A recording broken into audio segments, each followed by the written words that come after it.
पापांकुशा एकादशी अक्टूबर 13/14 विशेष पापांकुशा एकादशी आश्विन मास के शुक्ल पक्ष की एकादशी को कहते हैं।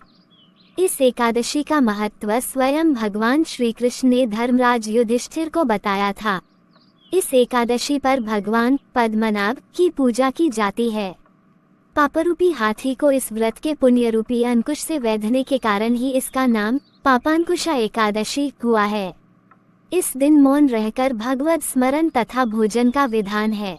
इस प्रकार भगवान की आराधना करने से मन शुद्ध होता है तथा व्यक्ति में सद्गुणों का समावेश होता है।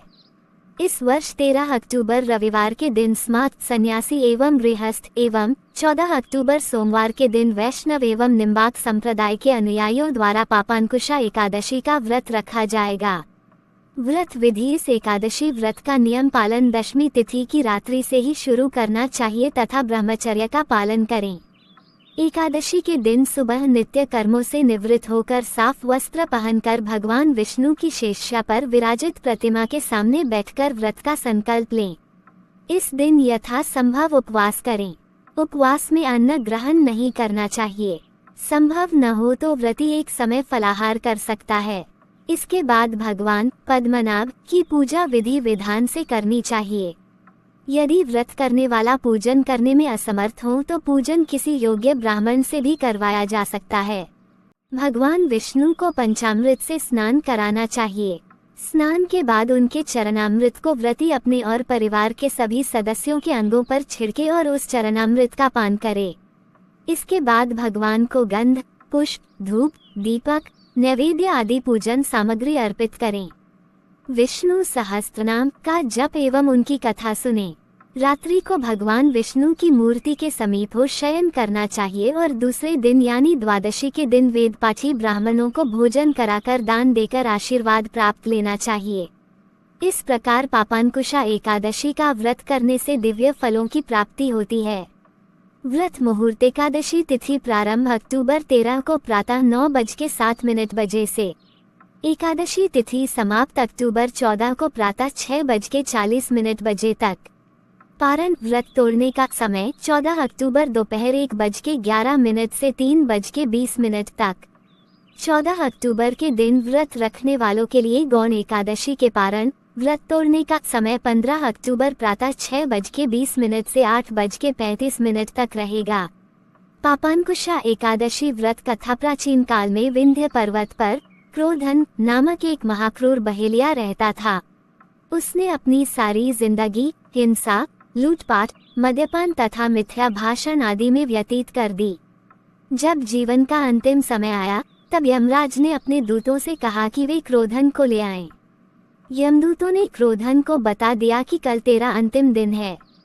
मृत्यु के भय से भयभीत वो बहेलिया महर्षि अंगिरा की शरण में उनके आश्रम जा पहुंचा। महर्षि ने उसके अनुनय विनय से प्रसन्न होकर उस पर कृपा करके उसे अगले दिन ही आने वाली आश्विन शुक्ल एकादशी का विधिपूर्वक व्रत करने को कहा। इस प्रकार वह महापातकी व्याध पापांकुशा एकादशी का व्रत पूजन कर भगवान की कृपा से विष्णु लोक को गया। उधर यमदूत इस चमत्कार को देख हाथ मलते रह गए और बिना क्रोधन के यमलोक वापस लौट गए। एक अन्य कथा इस प्रकार है। एक बार युधिष्ठिर ने श्री कृष्ण से पूछा कि आश्विन शुक्ल पक्ष की एकादशी का क्या महत्व है और इस अवसर पर किसकी पूजा होती है एवं इस व्रत का क्या लाभ है। युधिष्ठिर की मधुर वाणी को सुनकर गुणातीत श्री कृष्ण भगवान बोले, आश्विन शुक्ल एकादशी पापांकुशा के नाम से जानी जाती है। नाम से ही स्पष्ट है कि यह पाप का निरोध करती है अर्थात उनसे रक्षा करती है। इस एकादशी के व्रत से मनुष्य को अर्थ, मोक्ष और काम इन तीनों की प्राप्ति होती है। जो व्यक्ति यह व्रत करता है उसके सारे संचित पाप नष्ट हो जाते हैं। इस दिन व्रती को सुबह स्नान करके विष्णु भगवान का ध्यान करना चाहिए और उनके नाम से व्रत और पूजन करना चाहिए। व्रती को रात्रि में जागरण करना चाहिए। जो भक्ति पूर्वक इस व्रत का पालन करते हैं उनका जीवन सुखमय होता है और वह भोगों में लिप्त नहीं होता।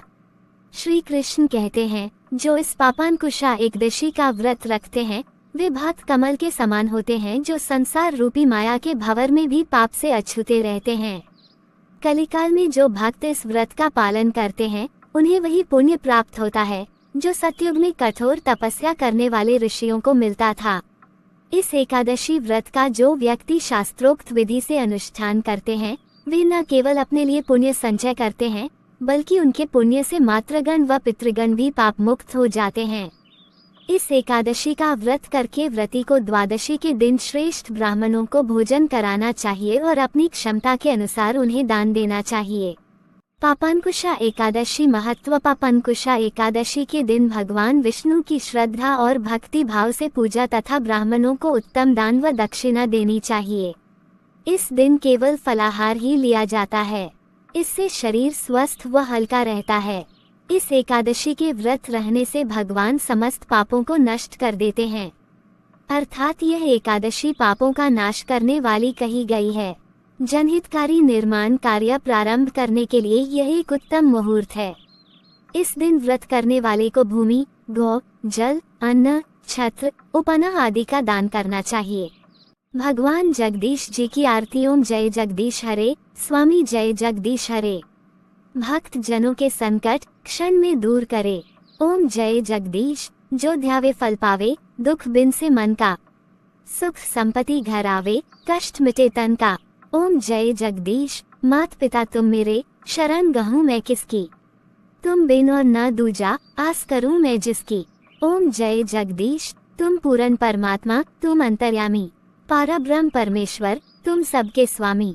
ओम जय जगदीश, तुम करुणा के सागर, तुम पालन करता। मैं सेवक, तुम स्वामी, कृपा करो भरता। ओम जय जगदीश, तुम हो एकागोचर, सबके प्राणपति। किस विधि मिलूं दया में, तुमको मैं कुमति। ओम जय जगदीश, दीनबंधु दुख हरता, तुम रक्षक मेरे। करुणा हाथ बढ़ाओ, द्वार पड़ा तेरे। ओम जय जगदीश, विषय विकार मिटाओ, पाप हरो देवा। श्रद्धा भक्ति बढ़ाओ, संतन की सेवा। ओम जय जगदीश।